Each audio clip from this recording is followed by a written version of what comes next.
So, I feel a little weird starting this off by saying that it's not going to be like a normal video because at this point, what the fuck is a normal video? When you have a channel that you started with high ambitions, but due to physical, mental, and financial factors outside your control, you just haven't been able to really contribute as much to as you want. I swear I have like 15 different videos in states ranging from a few notes in a notepad to fully scripted to actually fully recorded to halfway through editing and stuff just comes up. But the way that this is going to be different is that this isn't scripted. Normally when I make these videos, I have a thought, and as soon as I can, whether it be at my computer or if I'm away from my computer, I whip out my phone, I start jotting down notes. I don't do any research because that's kind of the whole point. I want my stream of consciousness to be unfettered and just from beginning to end, just the thought that I had fleshed out without, a bunch of stuff I've researched affecting it or whatever. But I'm not doing that with this one because this is one of the scenarios where I don't think any research would matter at all. And that's because this is a very personal video, and it's something that I have thought about a lot over the years, but I only just recently realized I could get it out, and I don't really have a lot of people I can talk to about whatever. So today you're going to be my psychiatrist. So, congratulations. What I've got here, and what you can probably tell by whatever I end up titling this, is I've got a gameplay video of Death Stranding. I found a video that falls under the Creative Commons license. I will play it from the beginning so that you can see their little intro to give them credit and everything. If the creators of the video have a problem with me making this, I don't know what to say. You put your video under Creative Commons attribution. That's kind of the point of it. If you did that by mistake and would like me to take this down, let me know. I would be more than happy to just record some of my own gameplay. And I still have the game somewhere. I just didn't feel like installing it and then, playing it and trying to record that way. So anyway, I'm going to start the gameplay up, and then I'm going to talk about how this game affected me in a way that I don't really think it affected a lot of people.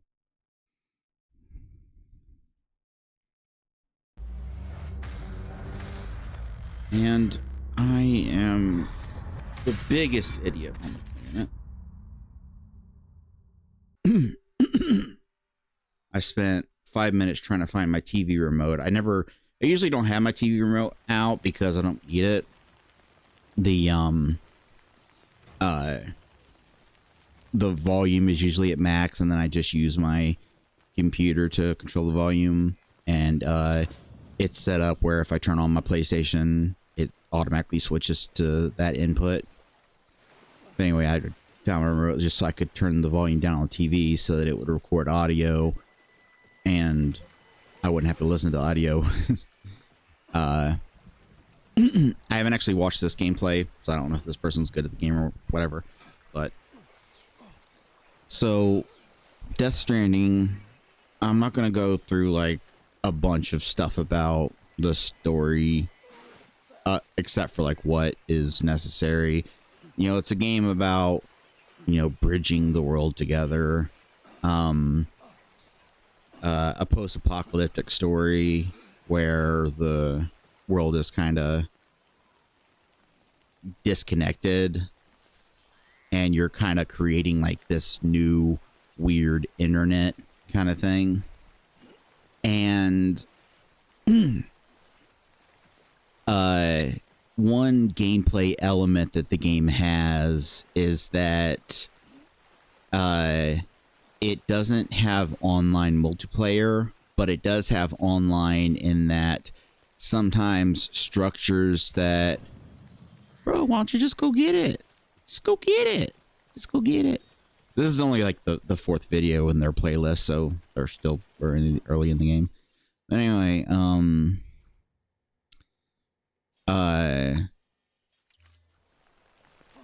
there's a system where things that other players have built sometimes show up in your game. Like there might be a bridge somewhere or a ladder someone left behind, and it's meant to be a community thing. Like it's meant to, like that's kind of the whole point. You're meant to play it that way. You're really, really not meant to play this game offline.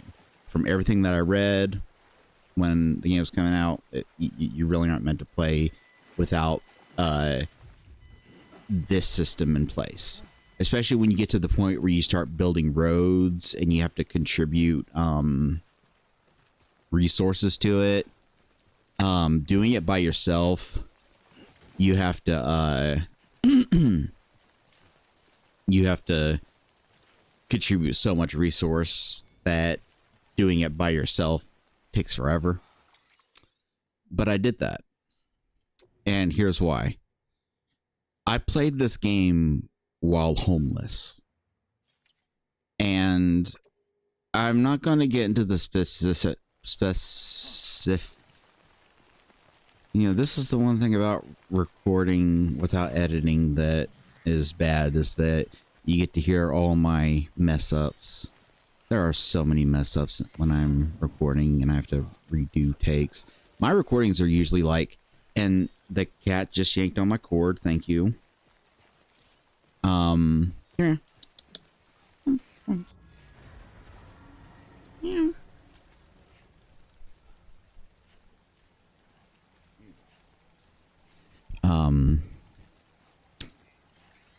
My cat drives me crazy. He's I've had other cats and they don't do this. You know how they like walk and their tail sticks straight up? Well, usually when their tail touches something, it kind of like flicks down. His doesn't.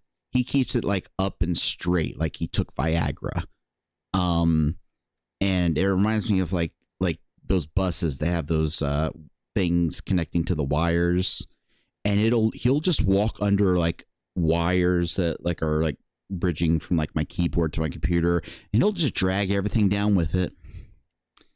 And anyway, I'm not going to get into the specifics of what I could possibly mean by saying I played this game while homeless, but if you understood my life situation, it's better these days. But if you understood, if I gave you like the details, and I know that me not giving the details, it sounds weird, but it's just that's a very personal thing about my life that I just don't want to get into on some random channel that I made.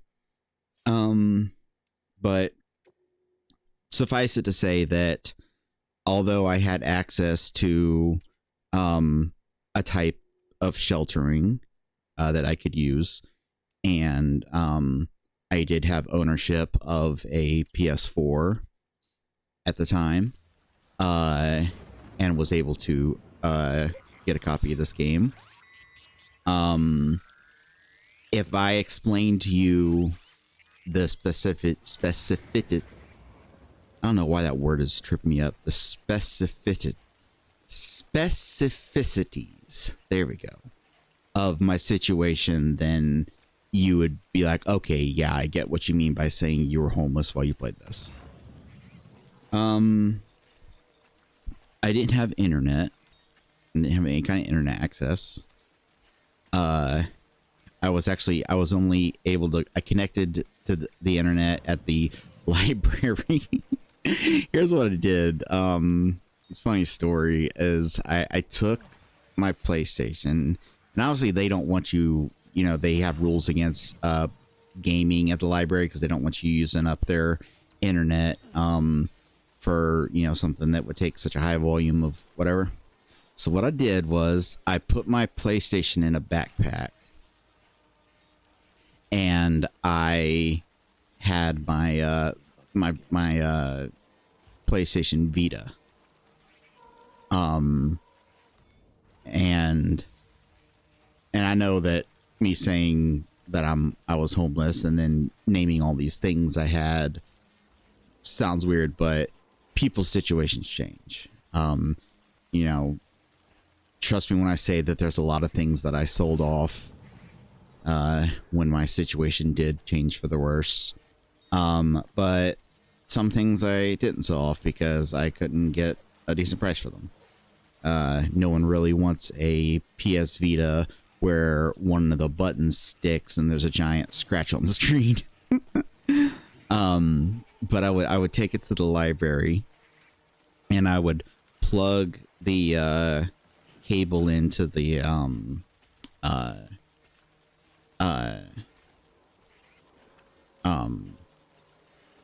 PlayStation, and then I'd plug it into, I'd set it at the table, and I'd plug it into one of the little outlets. I'd turn it on, and then I would connect the Vita through Wi-Fi. Or was it my laptop? I did have a really shitty laptop. This was like fucking 6 or 7 years ago, like right when the game came out, so my memory isn't perfect. My memory on a lot of things isn't perfect, but that's a whole other issue. Like I said, there's some mental issues that is not the purpose of this channel, but I don't have a great memory on certain things. I just know that I use remote play to look at my PlayStation at the library. And then I connect it to the internet, and I use that to download games onto it that like I had bought over the years. And then like when I'd get a game, I would because I had the only 2 games that I got for like 2 or 3 years after my situation changed was this and Persona 5, because I had pre-ordered both of them. And so, you know, they were already paid for. And I guess in retrospect, I could have canceled the pre-order, got the money back, used that on food. But I'll give you one piece of information. My life went to hell shortly after my wife passed away, and everything just spiraled after that. So having some video games to play, if you're a gamer, you understand why choosing that over food is something that makes sense. Like you kind of want that, you kind of need that. So anyway, at the place that I would sometimes go for shelter, which I also kept my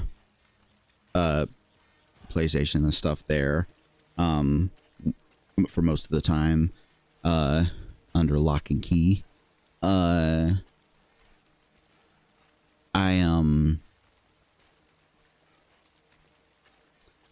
This is another bad thing about not scripting something, is I can't cut out the ums and ahs. But I'm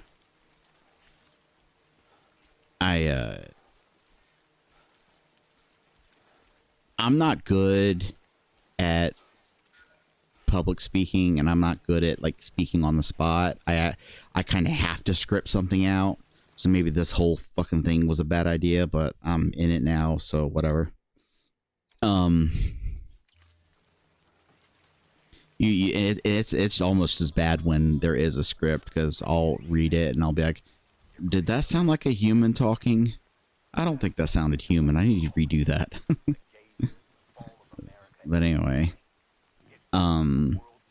I played this game and I didn't have internet access. The place I was at did have some internet, but it wouldn't connect to the PlayStation. The WAP, wet ass pussy, whatever it stands for, encryption, whatever, wasn't compatible. The NTC, well, all those fucking letters, it wasn't compatible. It wouldn't connect. So basically, all this is to say that I played through this game at a point where I was homeless, had no internet access, and had no phone.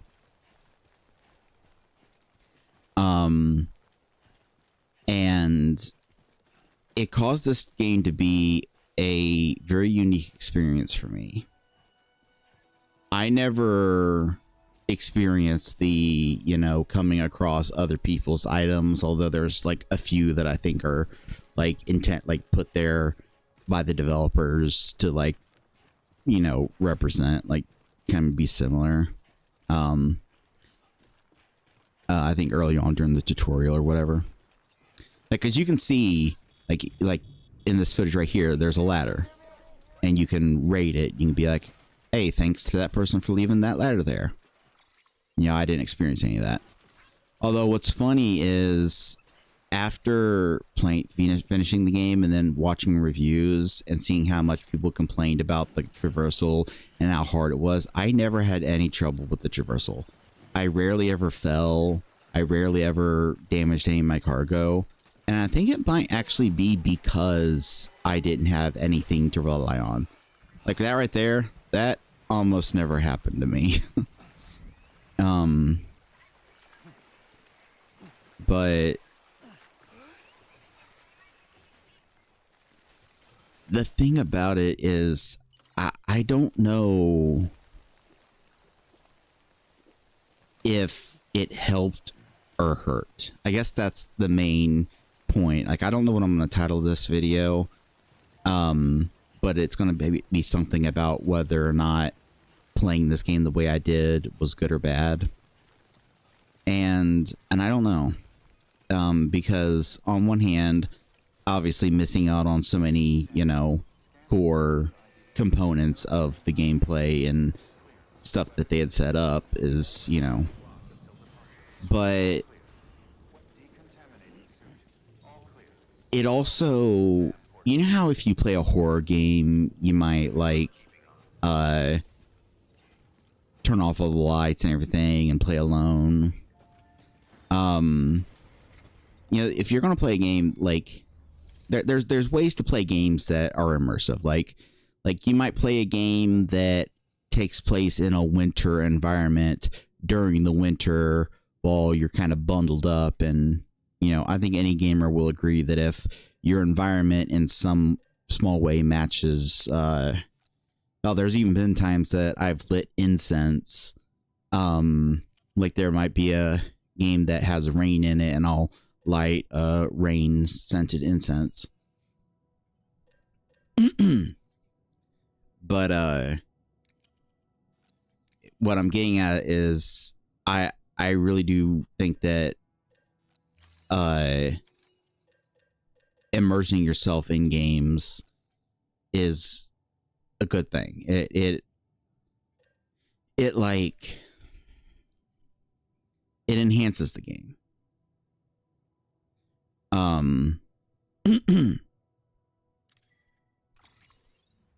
And see what you're hearing is me trying to like I've never been good at this. I have never been good at this is probably why I never, after basically 15 years of doing YouTube in various formats, I've never had any success because I'm just not good at the whole keeping a train of thought going while also, you know, thinking. And it's even worse when I'm actually trying to play a game. But the reason I told you about what I did about my life situation is because if you've played the game and you know the story, you'll understand that my life situation kind of, I don't want to say mirrored, but kind of matched up a bit with the feeling of the game. And I think that for me specifically, if I had been able to access internet and had been able to, you know, use items left by other people and give ratings and yada, yada, yada, that would have detracted from me. Now, I've thought of going back and replaying. Now that I have a PS5, I do want to eventually go back and play the director's cut. But so obviously I can't say for certain, but I really do think that playing the game the way I did enhanced the feeling, because in a world where I was alone and I was journeying through this place, this world, just alone, with no help, and I was at a point in my life where I was journeying through life alone with little to no help.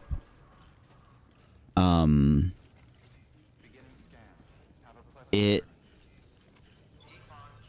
kind of gave this feeling to me, like, and when I look back on this game, I feel like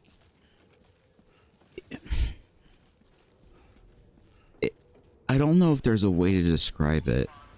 It's like nostalgia, but it's a painful nostalgia. It's a bittersweet nostalgia.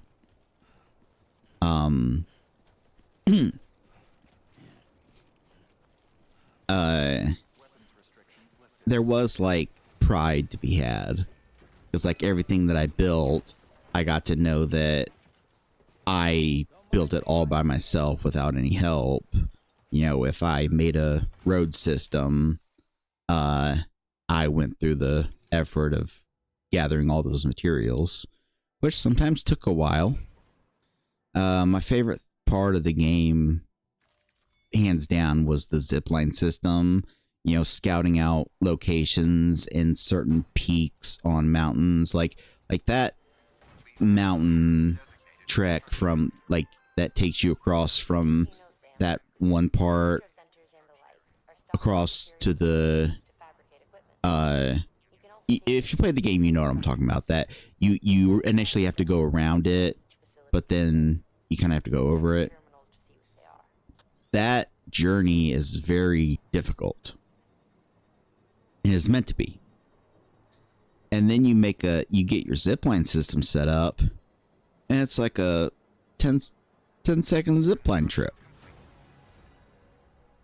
And I really think that when Kojima called this a Strand type game, and people make jokes about it, people, you know, rag on this game for various reasons, and I really don't think people get, and maybe it's because people played online and were able to utilize other people's, you know, things that they'd made and left behind, but I don't think people really grasped that the frustrating, you know, movement and like how the terrain and trying to figure out how to properly, like, what you could climb and how much you could carry and how well you could do this and how well you could do that. The feeling of turning what was once a desperate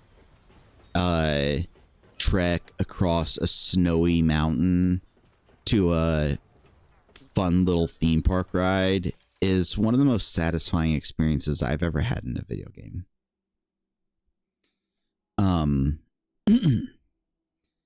But I would have to sit here, and I'm not going to do this because this would be overkill, but I would have to sit here and go, you know, bit by bit through all the characters and all the storyline stuff to give you an idea of how each affected me. And a lot of it did affect me. Like the character that I can't remember his name, but the one that basically dies every day. Because he's trying to find his wife on the other side. You know, like I said earlier, I had recently lost my wife, so that hit me. And I think anyone who played this game after having recently experienced a loss, that probably hit them. Just the game in general. And I guess the reason I'm making this video is partially because, like I said, I don't really have a lot of people to talk to about this kind of stuff. I do have a few friends. I have one person I'd call my best friend, but I'm, you know, I don't want to use him as my therapist all the damn time. And I figure if, you know, he checks out this channel, so he can hear this if he wants. I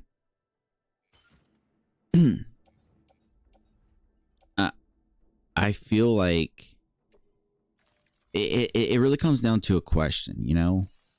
Did playing this game the way I played it enhance the game, but also did it help me? The question of if it enhanced the game, I'd have to say yes. Because even without my situation, I think that playing the game offline enhances it, because it forces you to learn everything. It forces you to actually work for everything you're trying to create in a way that you just don't when you're, because like I'm watching, you know, and I've like watched reviews and I've seen what the game looks like when you play it online and how often supplies get left behind that you can, you know, make your way through. And I had to do all that shit myself. You know, every new area was uncharted territory. I didn't have, you know, obviously there's like sometimes those undelivered packages that you can find and then deliver them for points. And I think sometimes some of the undelivered packages you can find were stuff that you could use, like a ladder or something. Can't remember. But the other side of the coin is whether or not playing the game the way I played it at the time that I played it helped me. And I think it did. And I would go as far as to say that if I had played the game online, you know, the way it's meant to be played or whatever, I think that would have made things worse for me. Because, you know, being so alone and then, you know, playing a game where I'm seeing all these names pop up and, you know, I'm mourning a loss and I see a ladder left by XX Sephiroth 420 Blaze It.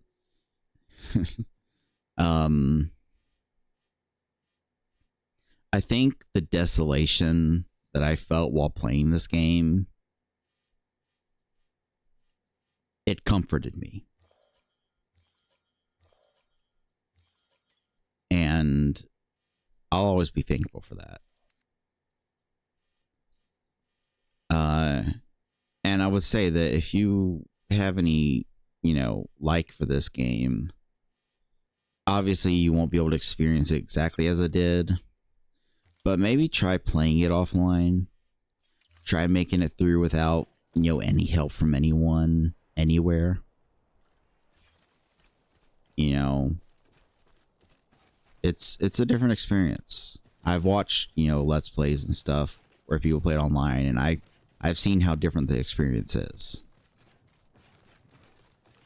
Like, for instance, I almost never see anyone grip their cargo while they're running.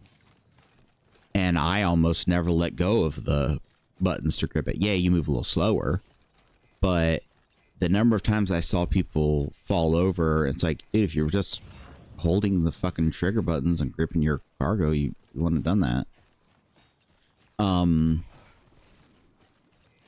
And I don't want to say that playing online is entirely the reason for that. It's also just like a new type of game that a lot of people,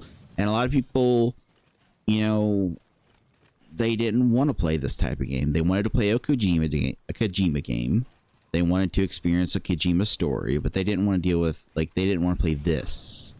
So I think there were a lot of people that wanted to experience a Kojima story and experience the aspects of the game that, you know, they would expect from Kojima, and they were just putting up with this part just to get to the parts that they wanted to experience. And maybe that's why so many people had trouble getting good at the traversal.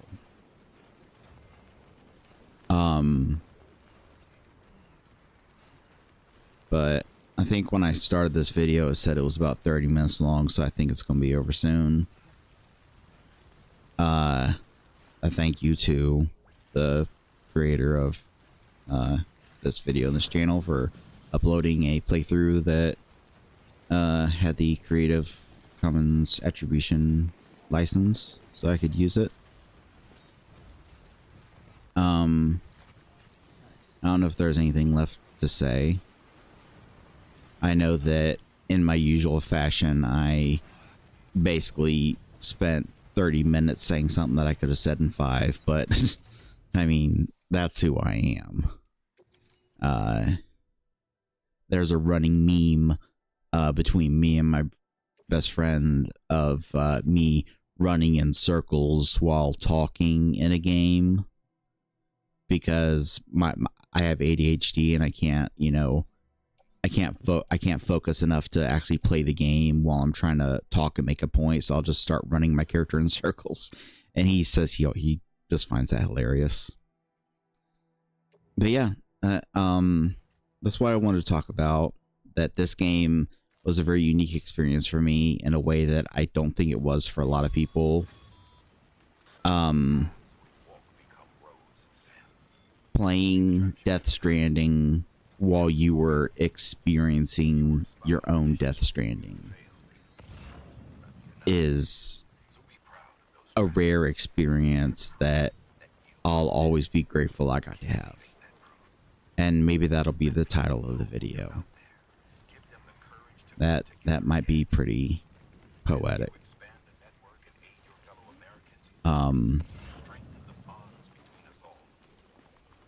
I'm looking forward to Death Stranding 2, obviously. You know, I don't think I outright stated it. I'm not sure, but I do fall squarely in the camp of this game is a fucking masterpiece. And I think that what confuses me is people are willing to let a lot of things be enemies in games. People are willing to let a lot of things be obstacles in games.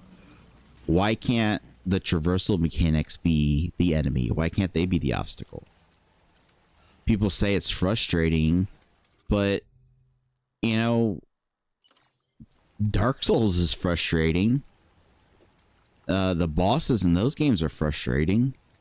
Trying to learn their... What at the end of the day, what really is the difference between learning the patterns of a boss in Dark Souls and learning how to properly climb up a hill and wade across a river and whatnot in this game?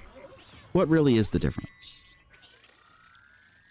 One is more fun, one is more gamey, what? But yeah, that's something I've, you know, kind of always wanted to get off my chest, and I think I did talk to my friend about it around the time that it came out, and I wasn't bothered by, you know, all the people ragging on the game, because it was like, I get it, it's not for them, and it is a new genre. People joke about him saying that Strand is a new genre, and I don't think Strand necessarily, I don't think him calling it a new genre necessarily refers to the traversal mechanics. I think there are going to be games in the future that he would refer to as Strand type games that don't focus on traversal mechanics. I think like I can't remember it off the top of my head, but he said stuff in interviews that, you know, is pretty different. But like outside of like rage games like Getting Over It and whatnot, you know, games where like the traversal is intentionally wonky for the lulls so you can rage. This is a game that is unique. And I'm not trying to turn this into a review or anything, but like I will always take uniqueness over good gameplay any day of the week. Any day of the week. There's a game, an old horror game called Black Soul. And back when I had my old channel that I ran with my wife before I decided to take the channel down for certain reasons, I was literally the only person on all of YouTube that had finished that game. And it was the jankiest fucking game ever, but it had an atmosphere that I liked. And I will always be that kind of person that I will put up with so much jank. I will put up with so much crap in a game if it's got something that I like. If it's got an atmosphere that I like. If it's got a some kind of mechanic that I like. If it's got a story that I like.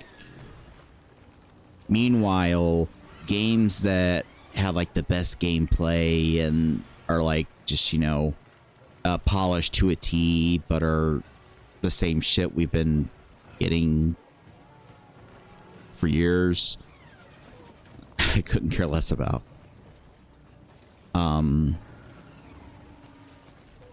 But yeah, that's generally what I wanted to talk about. If I was a smarter man, I probably could have put this in a lot more succinct language, but that's what it really comes down to. I played a game about being alone in a hostile world, lost and afraid, while I was alone in a hostile world, lost and afraid. And I think that kind of saved me in a lot of ways. Not single-handedly. I'm not going to say that this game was the only thing. There was other things. But yeah, I'm going to end it here.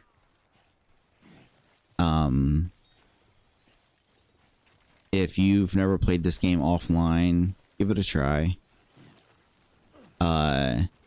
It can be frustrating, but if you force yourself to really learn the mechanics, really like get to the point where you can eyeball a slope and just know, you don't even have to use the little whatever radar, whatever that thing is that lets you see like the little yellow and white and red dots.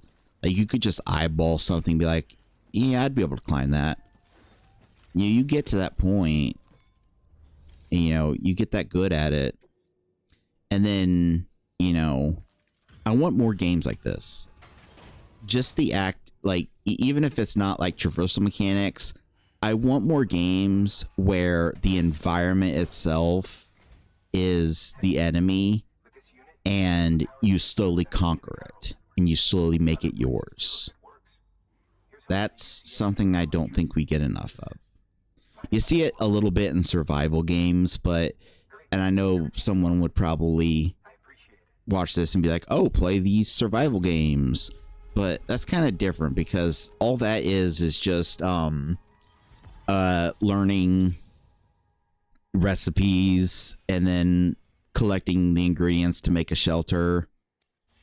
You know, going over a river or going up a hill is going to be the same when you start as it is, you know, 50 hours into you playing through it. So that's not necessarily what I mean. I just mean like, I guess there really isn't a perfect way to explain it. Like, think like a Metroidvania where you can like as you defeat things, you can, you know, make modifications to the area to make it easier to get through. Like how in Souls games you unlock shortcuts, you know what I mean? Like, I guess that's what I'll leave this with. That playing this game felt like gave me the same feeling as being balls deep into a Dark Souls area, down to your last Estus, and you find some door or some elevator, and holy shit, you're back in fucking Firelink Shrine. That's the same kind of feeling that this game gave me as I learned the mechanics and built roads, and like the roads themselves. Like, you know, it took me a long time because the way you're supposed to build the roads is it's supposed to be like a community effort, and like as you play, like, oh, so and so contributed so and so amount of material to your road, and for me it was just hours of, you know, just redoing certain missions to slowly build up the amount of materials. But once I had them built, they were mine. And I think that there's a pride in that most people that played this game didn't get to experience. That everything I did in the game was mine. Everything I made was mine. The zip line, like I know that from Let's Plays and stuff that I've watched, I know that when you play, you'll sometimes see zip lines that have been like a few here and there that, like, I know that like there are a few when you first learn the mechanic and you first get the recipe, there's a few outside, but like just out in the wilderness, some people would find some and be like, oh, let's go, I can connect my network to that. But for me, the feeling of like climbing up on top of something and like kind of like triangulating and being like, okay, it can reach from here to there. If I move it just a little over, it'll be able to get around that ridge. And seeing that work come to fruition is one of the greatest feelings I've ever had in a video game.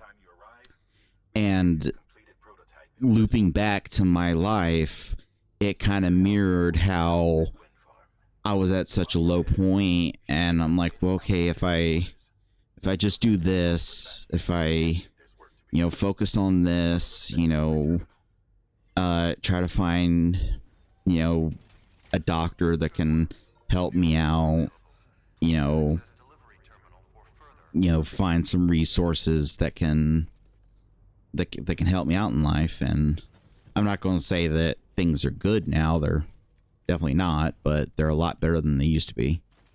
And there's parallels. And I really think that's what Kojima wanted, was for there to be parallels. And I think that, and maybe it would be the opposite if you're someone who did have a lot of friends and had access to full internet to just chat with people while you were playing. And yeah, thank you for letting me use your video, Gamers Anonymous. But yeah, I guess that's my cue to shut the fuck up. But yeah, maybe for some people, their situation, playing the way I played, would not feel good. It would feel stupid and would detract from the game. But I think that because I was living a situation that so closely mirrored, like, I know that saying that my situation mirrored the story of a game with giant oil whales and fucking all that kind of shit, that scared the shit out of me. I have my headphones on, and they're not even connected to anything. They're actually connected to my phone because I was listening to music before this, but they just turned themselves off because they ran out of battery, and they have noise cancellation. So suddenly I heard all this noise in the room and it scared the shit out of me. Anyway, yeah, that's the point I'm trying to make. Is my life in a lot of ways while I play this mirrored what was in the game, and that was a experience. And I'm not going to be arrogant and say that no one else has ever experienced that in this game, but it was a pretty unique experience, and I just wanted to talk about it. And if you watched through all of this crap, I just want to say thank you for watching. I usually make some stupid pun at the end of this about the shower.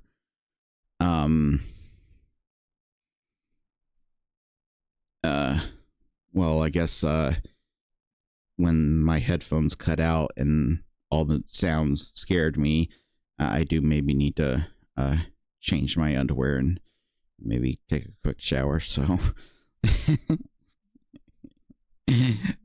thank you for watching, and thank you for supporting this stupid fucking concept of a channel. I mean, who comes up with a channel where the concept is, all right, I'm going to have a channel.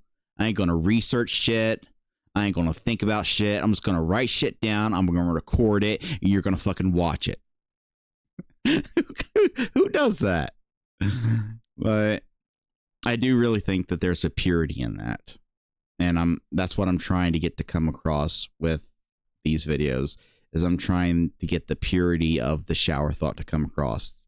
Like the purity, because that is lost when you start researching and start, editing and start tweaking things around. Yeah, it becomes more accurate and becomes more truthful, but I always make it clearer in these videos that nothing I'm saying is like 100% truthful. I'm not trying to spread any truths. I'm always make it clear that it's completely subjective opinions, but yeah, whatever.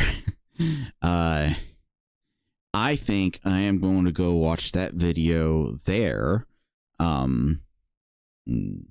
This one right here, the Wendigoon one, because that was uploaded today and I haven't watched it yet, and I want to see it because I like me some Wendigoon. Anyway, thank you for watching this. Goodbye.